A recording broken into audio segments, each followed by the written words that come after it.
마라나타, 저리로서 산자와 죽은 자를 심판으로 오시리라. 자, 이 재림에 대한 얘기를 좀 우리가 하면 가장 많은 그 문제점이 있는 교리가 재림이에요. 그리고 여러분도 기억하고 있는 소위 그 시한부 종말론이 아마 여러분도 많이 겪었지 않습니까? 뭐 다미 선교회부터 시작해가지고 지난번에는 그 뭐죠? 헤일 밥, 헤일 밥 그 혜성이 이 지나가는 그 시대가 또 뭐죠? 이 마지막이다 이렇게 얘기해가지고 한때 또 떠들었던 기억도 납니다. 또 지금도 기억하는 것은 이제 2000년이 될 때 기억나세요? 1999년 12월 31일. 와, 그때 정말 거의 패닉 상태였죠. 패닉 상태였는데 지금도 기억하는 것이 그때 이렇게 마지막 날이라고 생각해서 2000년 되면 모든 것이 이제 케이아스, 거의 무질서의 순간으로 돌아간다 해서 예루살렘에 호텔이 하나도 남은 게 없었대요. 왜냐하면 그 마지막 때 부활을 거기서 체험하기 위해서 거기에 모든 사람들이 몰려서 아주 그냥 인산인해를 이루었다고 했던 그런 기사도 기억이 납니다. 역사적으로 999년도, 서기 999년도, 1000년으로 들어갈 때 수많은 자살 소동도 있었다는 기록이 있습니다. 그러니까 이 마지막에 대한 그 염려, 근심, 걱정, 그리고 그거를 이용한 잘못된 이단 교리들이 이 마지막 재림에 대해서 얼마나 많은지 모르겠습니다. 그럼에도 불구하고 저희들에게 있어서 이 재림 신앙만큼 중요한 것이 또 없다라는 생각을 해봅니다. 재림 신앙이 너무너무나 중요한데 이런 마귀의 전략에 의해서 마치 재림을 기다리면 이상한 광신자가 되는 것 같고, 재림에 대한 그 기다림을 우리가 가지고 살면 뭔가 신앙이 비정상이고 마치 이 땅에 발붙이고 있는 실제적인 신앙이라기보다 그냥 상상만 동원해 가지고 뭐 산 위에 올라가 가지고 뭐 그런 이상한 신도가 되는 게 아닌가라는 생각을 해서 재림을 오히려 의도적으로 피하게 하는 아주 고단위의 마귀의 수법이 있지 않나 이런 생각을 해봅니다. 실은 손양원 목사님의 그 주님 고대가 같은 찬송가는 옛날에 그 일제 시대와 또 이 6.25 전쟁 이후에 그 난리 때 얼마나 성도들이 이 찬송을 부르면서 주님의 재림을 기다리며 신앙을 지켜갔던 것을 우리가 생각해 볼 수 있지 않습니까? 그 가사 내용이 이런 게 있어요. 낮에나 밤에나 눈물 머금고 내 주님 오시기만 고대합니다. 가실 때 다시 오마 하신 예수님, 오 주여 언제나 오시렵니까? 먼 하늘 이상한 구름만 떠도 행여나 내 주님 오시는가 해 머리 들고 멀리 멀리 바라보는 마음, 오 주여 언제나 오시렵니까? 여러분, 조금만 나가면 우리 캘리포니아 태평양 바다를 볼 수 있지 않아요? 손님들 오면 라구나 비치 여러분 모시고 나가잖아요.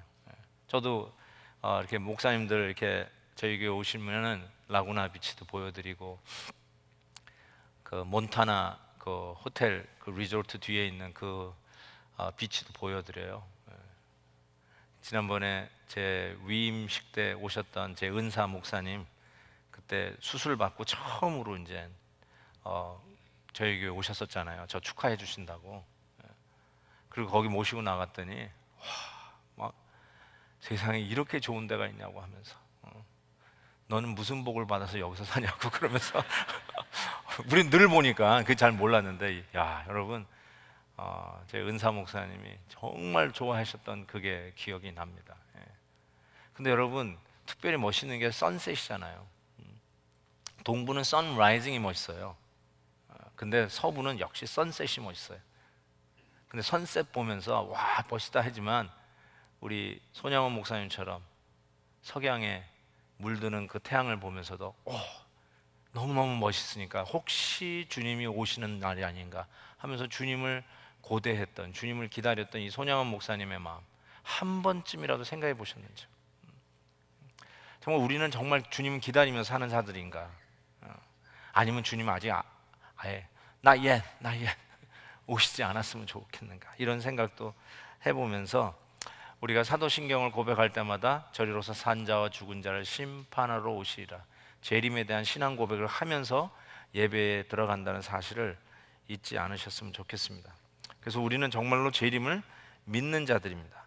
그래서 마가복음 13장에 보면 그때 인자가 구름을 타고 큰 권능과 영광으로 오는 것을 사람들이 보리라. 그렇죠?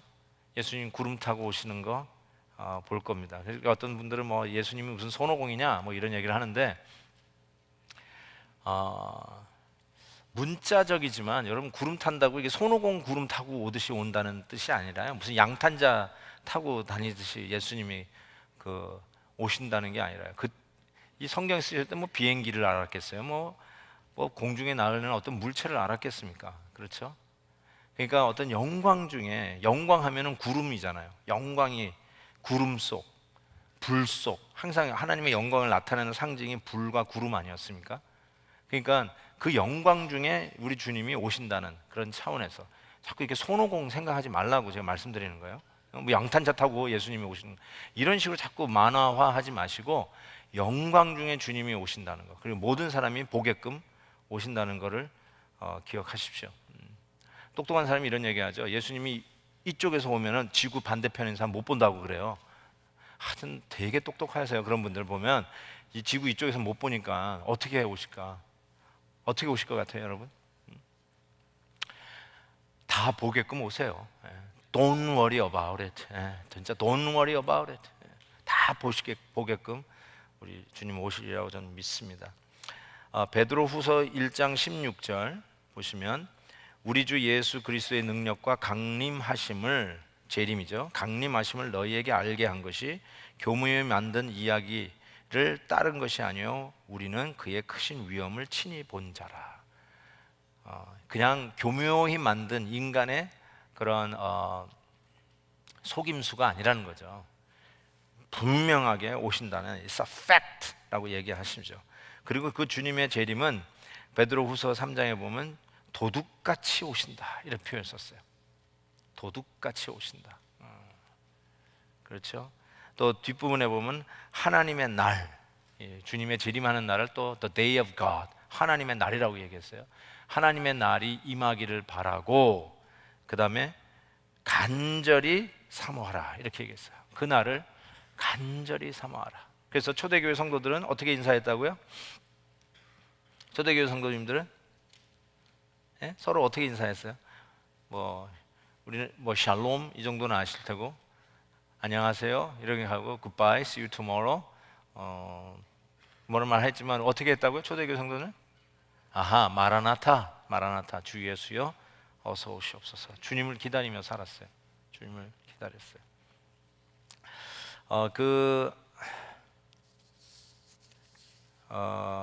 때가 참에 주님 때가 차면 오실 거예요, 틀림없이. 마치 그 열매가 딱 익는 시간이 있듯이 주님이 오는 시간도 분명히 있을 거예요. 초대교회, 그러니까 2000년 전부터 예수님은 오실 것 같이 느껴졌어요. 늘 기다리며 살았으니까. 그래서 100년이 지나고 200년이 지나서 안 오시니까 이제 안 오실려나 하고 포기될 일이 아니라 2000년이 지난 이 시간에도 21세기 달나라도 로켓을 보내는 이 시대에도 우리는 하나님을, 우리 주님의 재림을 기다리면서 살아가는 자들이다라는 것을 꼭 기억하실 수 있기를 바랍니다. 이 밑에 이렇게 써놓은 거 있죠? 성육신부터 해서 써놓은 거 있는데,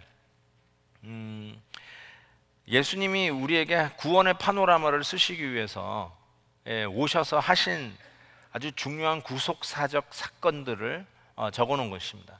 그래서 예수님이 친히 하나님 되신 그 분께서 말씀이 되어서, 로고스가 되어서 우리 가운데 성육신하여 오시는 것, 탄생, 이거 굉장히 중요한 일이죠. 인터벤션, 우리의 역사의 선상에 뚫고 들어오시는 하나님. 그래서 우리는 디이즘을 믿지 않죠. 디이즘이 뭐죠? 이신론, 이런 건 믿지 않죠. 이신론은 무슨 질서를 만들어 놓고 떠나간 하나님, 떠나간 신, 이걸 우리가 믿지 않고 하나님은 우리의 삶 속에 개입하시는 하나님, 그렇죠? 굉장히 윤리적이고 도덕적인 하나님이시죠. 우리를 창조하시고 이 창조물이 뭐 되든 말든 하고 떠나버리는 하나님, 그런 신이 아니라 우리의 죄로 말미암아 무너지고 깨어지는 순간에도 개입하시는 하나님, 그게 이제 성육신, 탄생과 더불어 우리 인간의 역사에 개입하시는 하나님, 우리 죄인들을 구원하시기 위해서 우리의 역사 순간에 뚫고 들어오시는 하나님, 그게 성육신. 그리고 우리 예수님의 그 소위 유년기와 장년기 이런 건 전혀 성경이 적고 있지 않죠. 그리고 바로 이제 예수님의 공생애로 들어가는데 십자가 사건, 이 공생애는 결국 십자가를 향한 사건이었죠. 당신이 누구신가를 알려주시고 결국 우리의 죄를 대신 걸머지시고 십자가에서 죽으심으로 우리의 죄를 once for all, 단번에 paid off 하시는 그 하나님의 놀라운 구속사적인 사건, 십자가 사건. 그리고 그 십자가 사건의 구원의 완성을 인치시는 부활. 그리고 지난번에 말씀드린 것도 승천. 승천은 뭐라고 그랬어요? 마치 임금으로서 왕관을 쓰시는 대관식과 같은 것이다 라고 얘기했죠. 승천. 그 다음에 두 가지를 적어놨는데 뭐하고 뭘까요? 그렇죠. 오순절 성령 강림 맞습니다. 오순절 성령 강림 사건. 그 다음에 뭘까요? 재림. 근데 오늘은 우리 신앙 고백하는 우리 사도신경 고백상 재림이 먼저고 그 다음부터는 성령 얘기가 나와요. 그렇죠. 그래서 오늘은 재림을 먼저 얘기하는데 이 재림까지 예수님이 다시 오시는 이런 것까지 생각해 보면 재림만 아직 이루어지지 않고요. 그 전까지 다 이루어졌어요.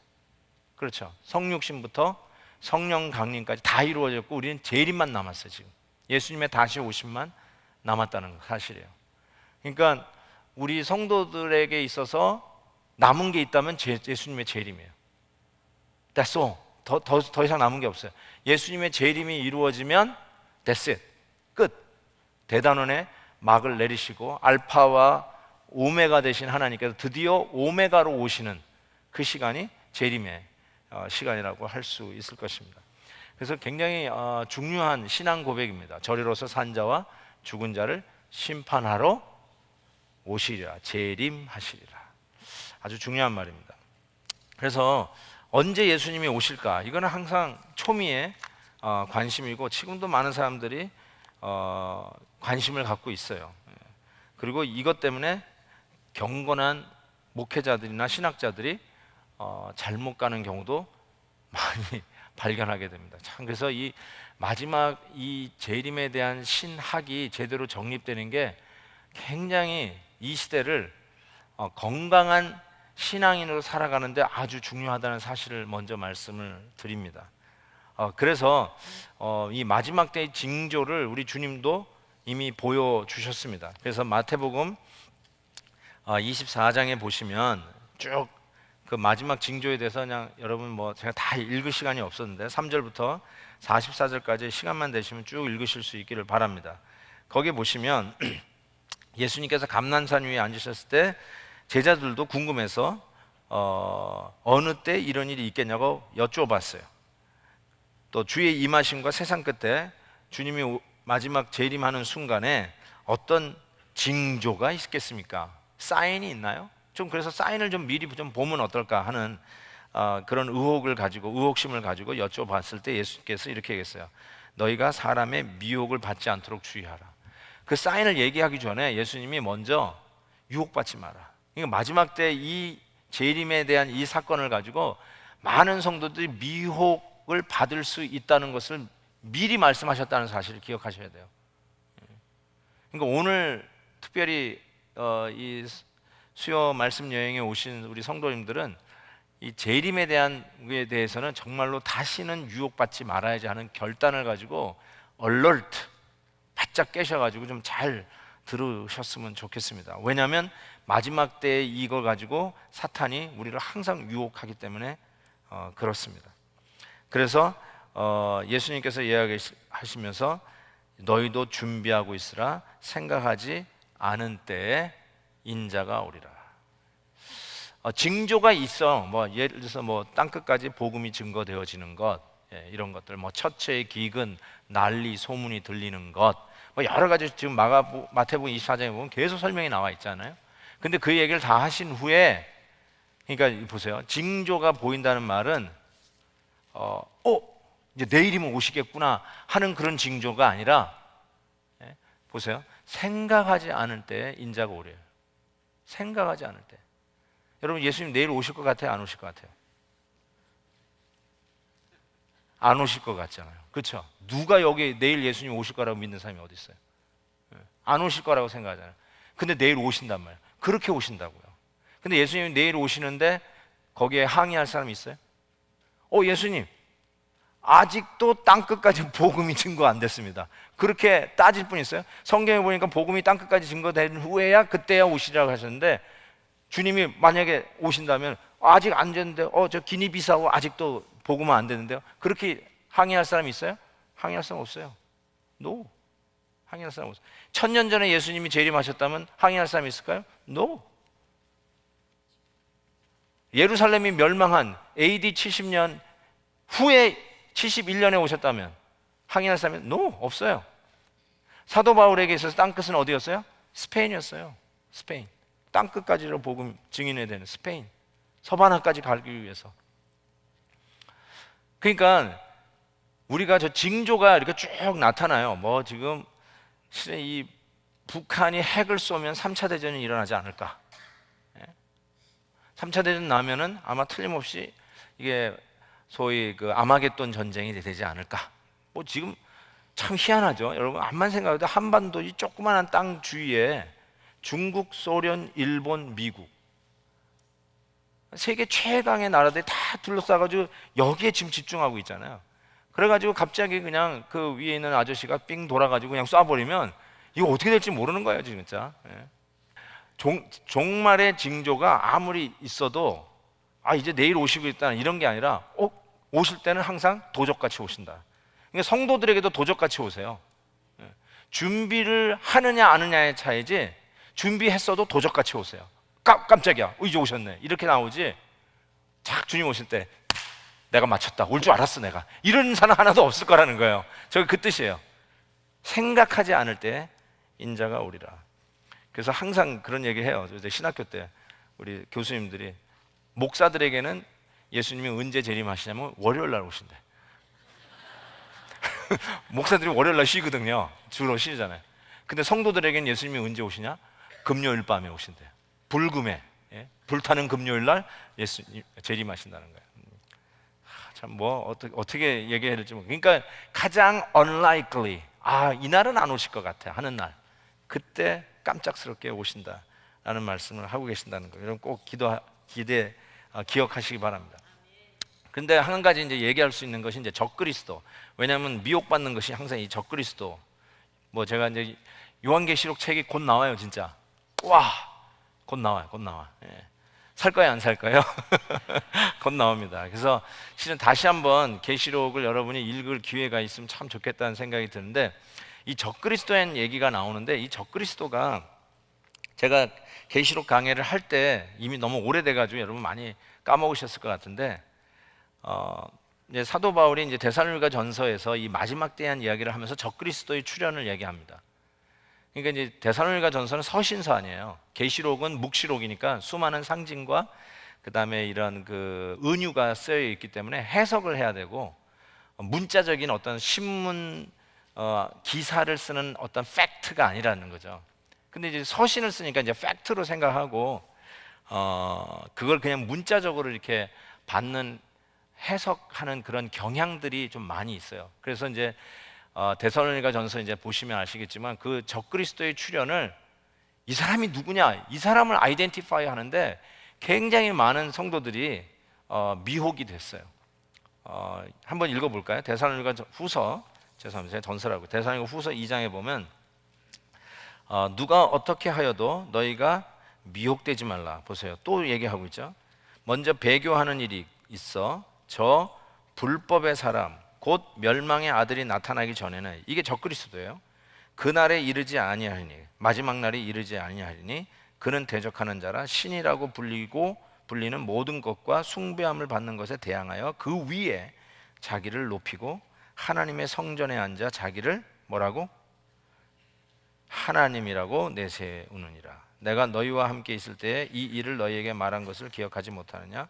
너희는 지금 그로 하여금 그의 때에 나타내게 하려 하여 막는 것이 있는 것이 아니니 불법의 비밀이 이미 활동하였으나 지금은 그것을 막는 자가 있어 그 중에 옮겨질 때까지 하리라. 그때에 다시 나옵니다. 누굴까요?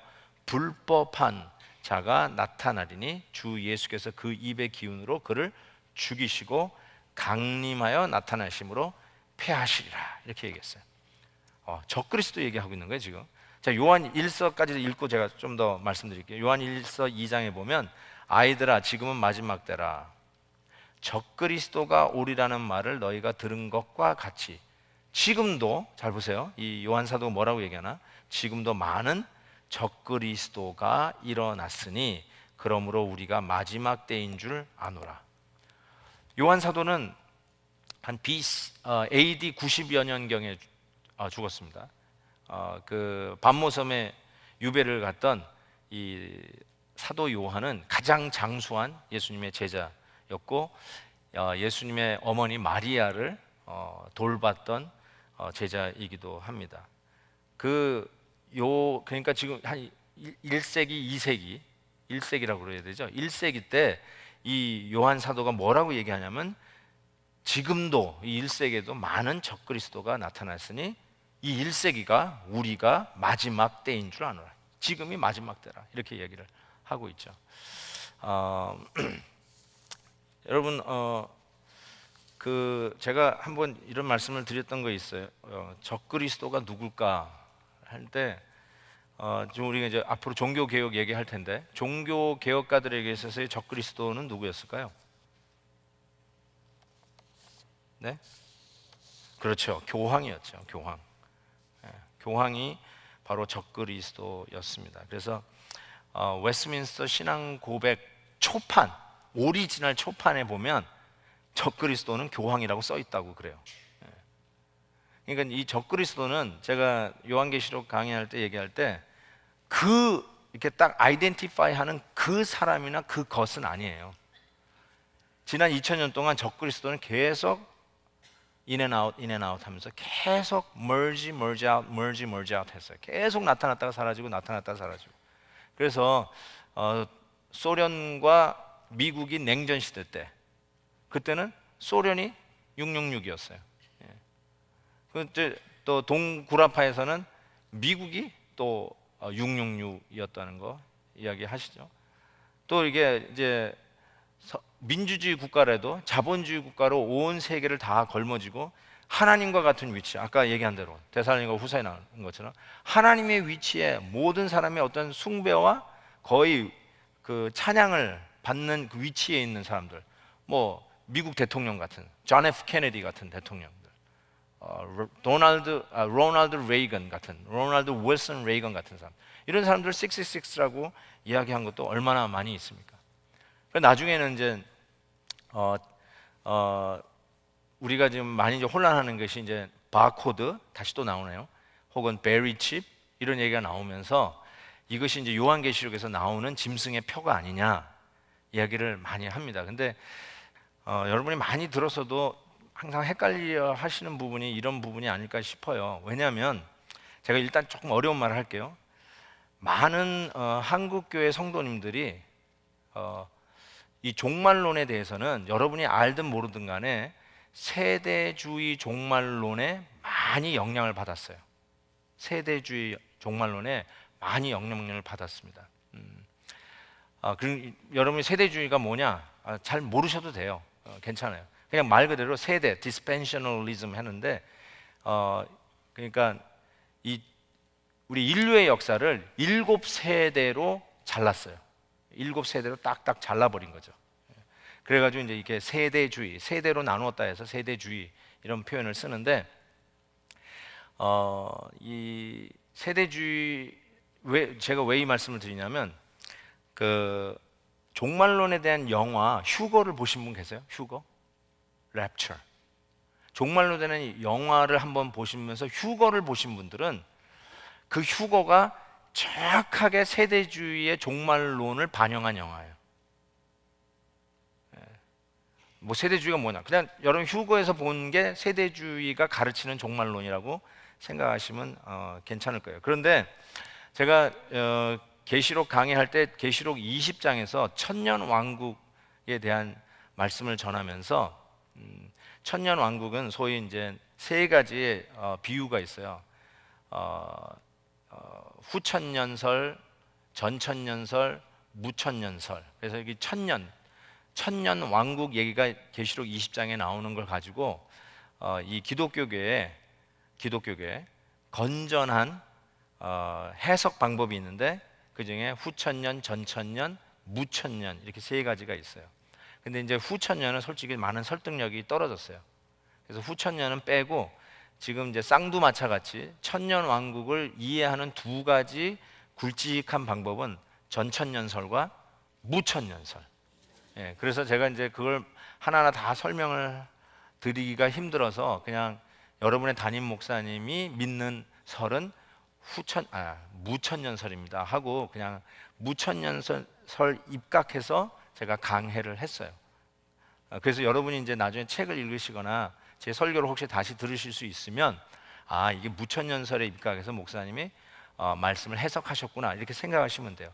근데 제가 아까 얘기한 여러분들이 이제 세대주의적인 그런 가르침에 한국 교회가 알게 모르게 영향을 받았잖아요. 근데 이제 세대주의는 이제 이게 틀린 성경 해석이라는 거를 어느 정도 알아요.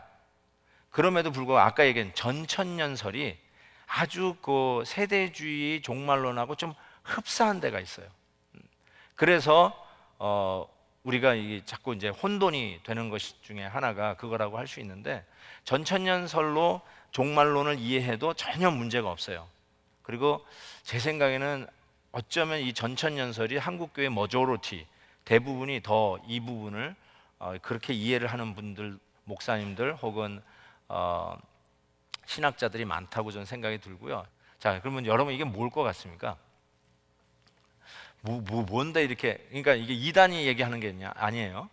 둘 다 아주 건전한 신학적인 관점이고 교환계시록을 이해하는 신학적인 해석 방법인데, 이제 여러분들이 많이 헷갈리는 것이 아까도 얘기한 그런 휴거 같은 영화, 아까 얘기한 대로 666, 바코드, 또 여러분 가끔씩 보는 나중에 괴기 영화, 종말론에 관한 영화, 심지어는 요즘 유행했다는 베리칩, 손등과 이마에 박는 베리칩, 뭐 이런 짐승의 표, 뭐 이런 것들로 인해서 여기저기서 주장하는 그런 수많은 얘기들. 그래서 아마겟돈 전쟁, 마지막 전쟁이 어디서 일어날 것이다, 이런 수많은 얘기들이 여러분들이 오고 가면서 들으면서 이게 신학적으로 종말론이 정립되어 있지 않으니까 여기저기 아무렇게나 붙어 있는 거예요. 그 날아다니는 이야기가.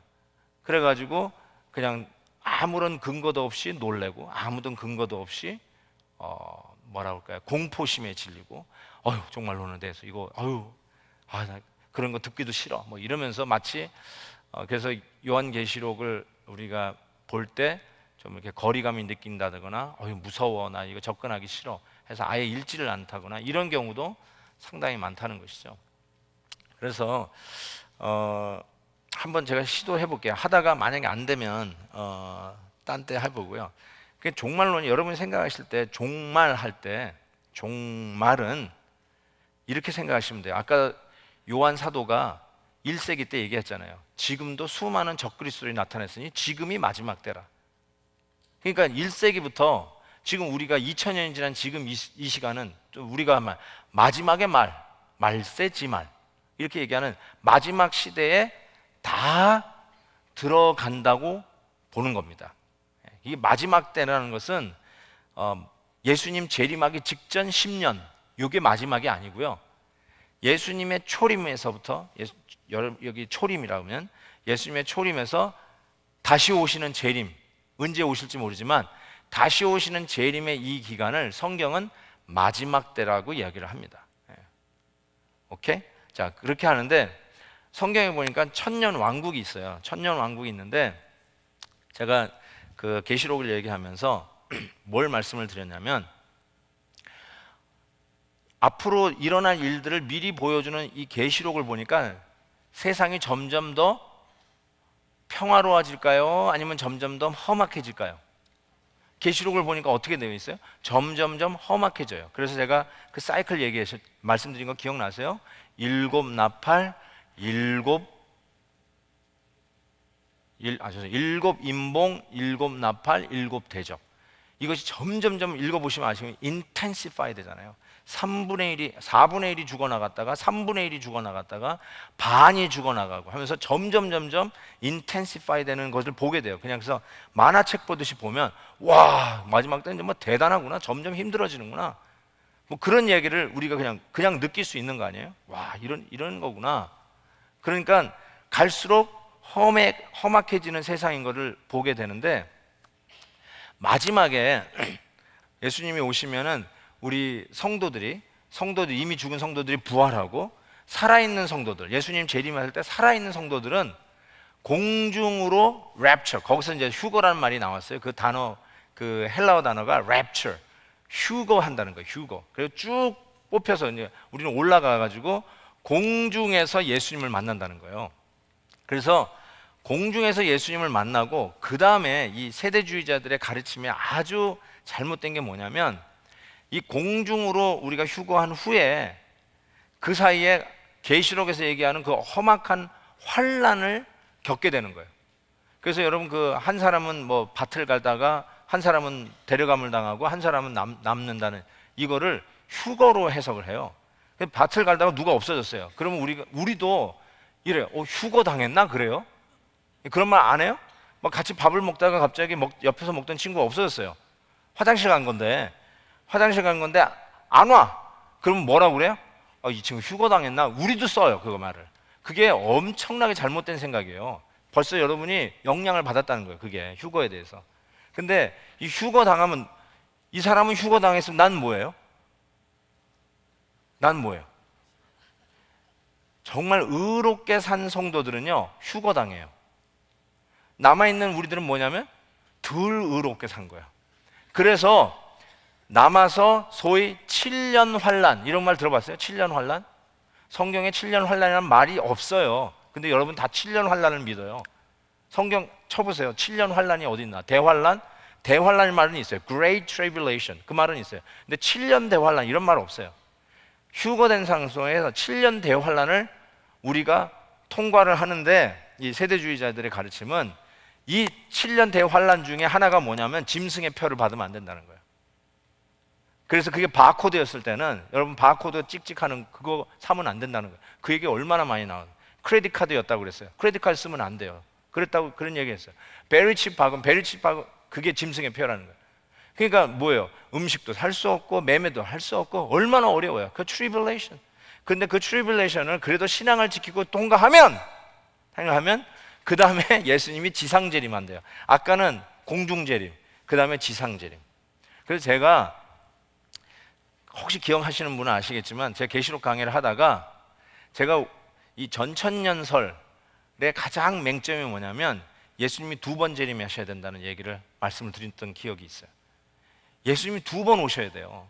그래서 성도들의 이 Great Tribulation이라는 거 하는 이 대환란의 기간을 통과하는 이것을 잘못 얘기해서, 야, 우리가 이제 이 환란 속에는 이제 이거 죽겠구나, 이거 어떡하나 하면서 이 마지막 때에 대한 두려움이 우리를 엄습하는 거예요. 근데 데살로니가 전서나 후서를 보시면 예수님이 공중에 임하실 때, 이 표현은 예수님의 재림이에요. 그냥 공중 재림하고 나중엔 또 지상재림이라는 말도 없어요. 이거 다 만들어낸 말이에요. 그냥 예수님이 재림하시면 저는 이렇게 생각해요. 끝이에요. 끝. 예수님이 재림하시면 공중 재림하셔가지고 우리가 들려 올라간, 휴거당한 사람은 거기서 와 그러면서 거기서 뭘 즐기냐면, 소위 그 의로우니까 예수님과 더불어 띵까띵까 하면서 재밌게 지나는 거예요. 밑에서 그레이트 트리블레이션 겪는 동안에. 내가 그랬지, 저 주일도 안 쉬고 맨날 놀러 다니니 골프만 치더니 저 트리블레이션 지나가는 성도들 봐, 저거 봐. 우리는 이제 주일도 잘 지키고 그러니까 우리는 더 휴거돼가지고 주님과 같이 아주 긍생복락을 누리면서 살고 있다가, 그 다음에 지상재림할 때 그 소위 환란을 통과했던 성도들하고 우리가 천년왕국을 누린다는 거예요. 천년왕국에서 이제 예수님이 다스리는 그런 왕국을 누린다고 이야기를 하는 것이죠. 그런데 저는 천년왕국을 어떻게 보냐면요, 천년왕국이 아까 그 예수님의 초림에서 재림까지가 마지막 때잖아요. 이 마지막 때가 at the same time, 또 동시에 예수님의 왕국이에요. 왜냐하면 예수님이 오셔서 주 예수 모신 곳이 그 어디나 하늘나라. 이 땅에 아직 완전하지 않지만 예수 그리스도를 나의 주 나의 하나님을 믿고 섬기는 성도들은 그 가정은 하나님의 다스림을 체험할 수 있고 우리 주님의 원하시는 것을 그대로 이룰 수 있는 그 천국의 맛을 미리 맛보는 그 은혜들이 주어진다는 거예요.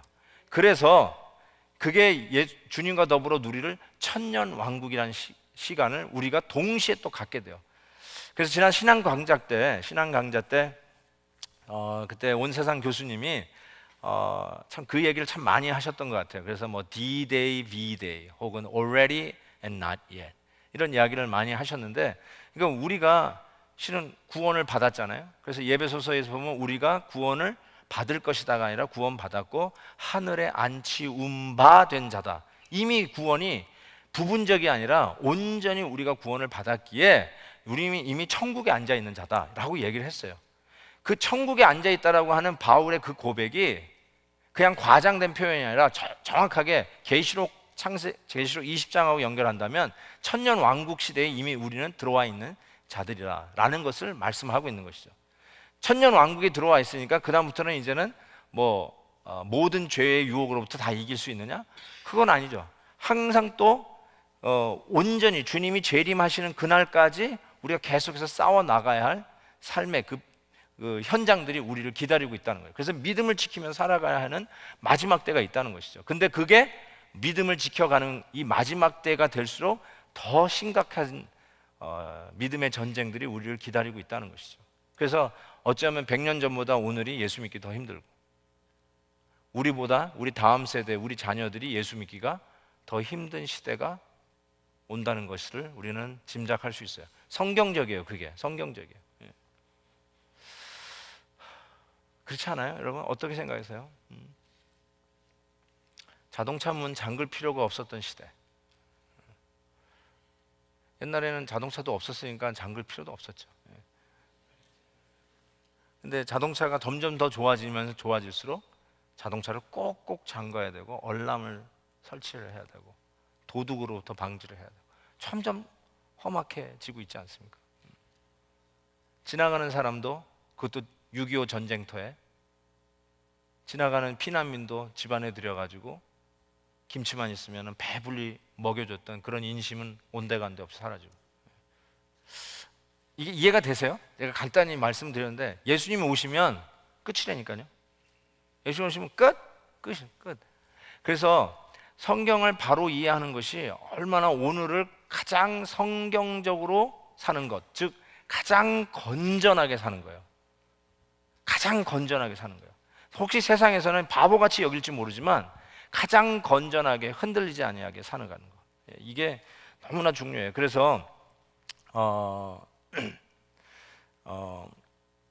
마지막 때에 오시는 그 주님의 메시지는 로마서 13장 한번 보시면, 마지막 한번 볼까요? 13장 보시면, 또한 너희가 이 시기를 알거니와 자다가 어떻게 해요? 아하, 깰 때가 벌써 되었다. 깨라고 이야기합니다. 우린 깨야 돼요. 마지막 때는. 그러니까 우리가 더 얼얼트해야 돼요. 100년 전보다 우리는 더 깨 있어야 돼요. 영적으로 훨씬 더 깨어 있어야 됩니다. 또 누가복음 보세요. 허리에 띠를 띠고 그 다음에 등불을 켜고 서 있으라. 이 마지막 때에 대한 얘기거든요. 예수님의 오심에 대해서. 실은 초림에 대한 얘기, 재림에 대한 이야기를 하시면서 마지막에 허리에 띠를 띠고 등불을 켜고 서 있으라. 어둠이라는 거죠. 이 세상이 어두우니까, 밤이니까 계속 불을 켜라. 그리고 졸지 말고 깨라. 계속 이렇게 하고 있어요. 제가 그 로마서에서 우리가 자다가 깰 때가 됐다, 로마서 13장 얘기를 하면서 여러분에게 말씀을 드렸던 기억이 나요. 어떻게 내가 지금 자고 있는지 알고 있느냐, 영적으로 자고 있는지. 제가 기억나세요? 여러분, 제가 어플라이 하라고 했는데 성경보다 매거진을 더 많이 읽고 잡지들, 날라 들어오는 카탈로그 많이 읽을 때, 만약에 그렇다면 여러분이 지금 자고 있는 거죠. 그렇죠? 깰 때가 돼요. 그러니까 영적으로 자꾸 좀 이렇게 깨는 게 참 중요한 것 같아요. 저 재림을 생각하는 것보다, 주님이 오신 날 생각하는 것보다 내년에 갈 휴가를 더 생각하는 사람들, 내가 영적으로 좀 더 건강하게 나를 빌드업 하려고 하는 그런 생각, 우리 가정이, 우리 자녀들이 어떻게 하면 좀 더 영적으로 더 하나님 앞에 바로 설까, 이 생각을 하는 부모님보다 그냥 내일 어디 가서 뭐 맛있는 거 먹고 어디 가서 좀 재미 좀 볼까, 이런 생각으로만 꽉 차 있다. 그게 나쁜 건 아닌데, 전혀 나쁜 거 아니죠. 당연히 그런 생각도 하셔야 되겠지만, 그런데 우리들의 생각이 그런 영적인 equipment, 영적인으로 이렇게 equip, 준비되고 재정비되고 항상 하나님 앞에 바로 서는 거에 대한 관심보다는 노는 것만 생각한다. 그러면 내 생각이 영적으로 자고 있는 거 아닐까요? 그래서 wake up, wake up. 그래서 항상 등불을 밝히라는 거죠. 잠꼬대 하지 말라는 거죠. 잠꼬대 하면서 하는 거 전부 다 사실이 아니잖아요. 다 허상이잖아요. 그냥 nightmare, 그냥 식은땀만 흘리다가 깨는 거. 그렇지만 nothing, 그런 거 아니에요. 마찬가지로 깨라는 거죠. 실제적인 영적 실제가 실은 우리가 보고 만지는 것보다 더 확실한 실제거든요. 이 세상은 보는 것보다 안 보이는 세상이 더 크잖아요. 우리 기껏해 요것만 보지만 실은 우리가 안 보이는 세상이 훨씬 큰 것처럼, 로켓으로 저 하늘 위에 날아가서 지구 덩어리를 본다 할지라도 그것이 전부가 아니라 그것보다 더 큰 우주가 있다는 거 우리가 알잖아요. 어마어마한 우주가 기다리고 있잖아요. 그러니까 안 보이는 세계, 그게 보이는 세계가 아니라 안 보이는 영적 세계는 얼마나 더 크겠어요. 그러니까 우리가 이런 부분을 생각하면 진짜 우리가 깨어 있어야 되겠구나. 영적으로 항상 깨어 있어야 되겠구나. 주님의 재림을 기다리는 마음으로 찬송가 하나 합시다. 하나님의 나팔 소리 천지진동. 우리 종말에 대한 이 재림에 관한 것도 말씀을 제대로 몰라가지고 우리가 얼마나 많이 흔들릴 때가 많이 있어요. 이쪽에서 그러면 하면 이런가, 저쪽에서 저 말하면 저런가. 하나님의 말씀에 아주 굳건히 서가지고요, 매일매일 우리 주님의 재림을 기다리면서 건강하게 살아가는 영적 영웅들이 되시기를 주의 이름으로 축복합니다. 하나님의 나팔소리 천지진동에 우리 다 같이 일어나서 부릅시다. 그리고 박수도 열심히 치면서 한번 불러요. 하나님의 나팔소리 천지진동할 때에 예수 영광 중에 구름 타시고 천사들을 세계 만국 모든 곳에 보내어 구원 모든 성도들을 모으니 나팔 불 때 나의 일은 나팔 불 때 나의 일은 나팔 불 때 나의 일은 그를 때에 잔치 참여하는데 무덤 속에 잠자던 그때 다시 일어나 영화로운 부활 승리 얻으리 주의 택한 모든 성도 구름 타고 올라가 공중에서 주의 얼굴 배우리 나팔 불 때 나의 일 나팔 불 때 나의 일 나팔 불 때 나의 일은 부를 때에 잔치 참여하겠네. 주님 다시 오신 날을 우리 알 수 없으니 항상 기도하고 깨어 있어서 기쁨으로 모자 앞에 우리 나가서도 그때까지 참고 기다리겠네. 나팔 불 때 나의 일은 나팔 불 때 나의 일은 나팔 불 때 나의 일은 부를 때에 잔치 3절 다시 한번 주님 다시 오신 날을 우리 알 수 없으니 항상 기도하고 깨어 있어서 기쁨으로 모자 앞에 우리 나가서 아멘 그때까지 참고 기다리겠네. 나팔 불 때 나팔 불 때 나의 일 나팔 불 때 나의 일 나팔 불 때 나의 일을 부를 때에 잔치 참여하겠네. 같이 한번 말씀 받은 대로 하나님 정말 말씀에 더욱더 창념하겠습니다. 마지막 때 주님의 재림을 기다리며 살아가는 성도 되기를 원합니다 하면서 우리 한번 합심해서 결단하는 기도 드리고 마치도록 하겠습니다. 기도합니다. 하나님 아버지, 이 수요 말씀 여행에 우리를 불러주셔서 하나님의 말씀에 깨어있는 것이 얼마나 중요한지를 다시 한번 가르쳐 주셔서 감사합니다.